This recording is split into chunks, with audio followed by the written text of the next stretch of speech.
mikä sieltä sitten puron takana saa vähän mailastaa Joonalta, katsoo vähän leukapieltä oikealta rajalla sisälle, hakee ja nyt vetopaikka lähtee siinä tulee vahva nousu, alhaalta asti tulee rajalla, menee oikean reunaan pitkin, kartuu keskeen, pettää siellä alas ja siinä Herranen yllättyy hyvin röyhkeästi, hän kiertää saaren reunalta keskeen ja ampuu 1-0 laserille ajassa 9.30. Rajala, maalintekijä Ville Rajala, numero 23, pistää sitten vähäksi aikaa rumpuryhmä hiljaiseksi, mutta nyt alkaa jälleen rumpu pärissä.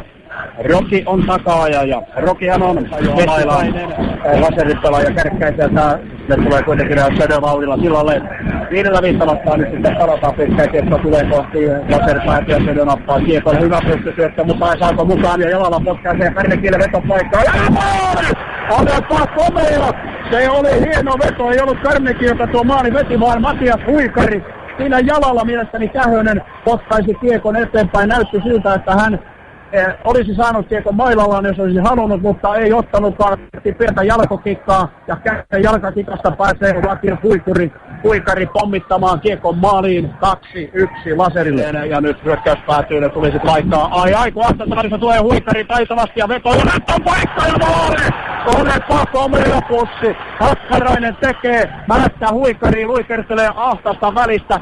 Huikari kerta kaikkiaan kylmästi pistää semmoisesta välistä, mistä ei olisi tullut kärppäkään, niin tulee kuitenkin kotkapaita läpi, pääsee puikkelehtimaan pelaavan kaverilleen ja takakulmalta haetaan vielä kolmas mies Hakkarainen ja tolle maalille ei kyllä Herranen voi mitään. 3-1 Laser pääsee toiseen kulmaan ja nyt on sitten Purkupekka Vaani, nyt pitää purkaa, kestää vähän ja saadaanko pois. Erholt saa näppää ja nyt lähtee oikealta Kärmekiin, puolittain irti, ampuu vielä ja maikkaa ja maali!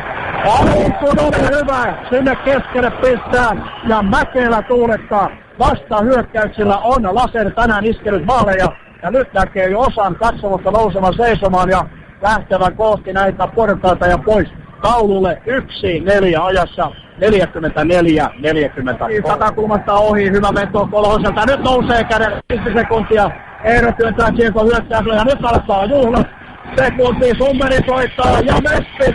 Siitä sitten Norja hyppää tuonne Rokifaneja vastaan tuonne päätyyn ja Rokifanit tulevat vielä toiselle puolelle Brexiä ja nyt ollaan kyllä eri mieltä siitä, mikä on mukavaa. Rumpu roikkuu tuolla korkealla päätyverkoissa, sinne heittiin Rokifanit rummun. Kaikki hanskat mailat tuolla jäässä.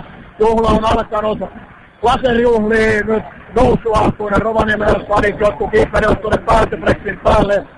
Tästä on kyllä Rokilla on maansuru, mutta rieha on kova Laserilla. Nyt alkaa Laserin juhlat ja Rokille varmasti murheisesti aika. Ikävä kyllä, nimittäin Rokki pelasi hienosti. Sekin olisi sarjapaikkansa ansainnut, mutta Laser ottaa potin ja Norja tuulettelee yksi illan ehdottomia sankareita. Ja nyt sitten mennään täältä ylhäältä kohti jään pintaa. Siellä sitten ilmeisesti Petri ottaa haastatteluja, ellei sitten Mikko siinä välissä, mutta joka tapauksessa Kurkuparvelta kiitos. Oulussa on ensi kaudella mestisjoukkue.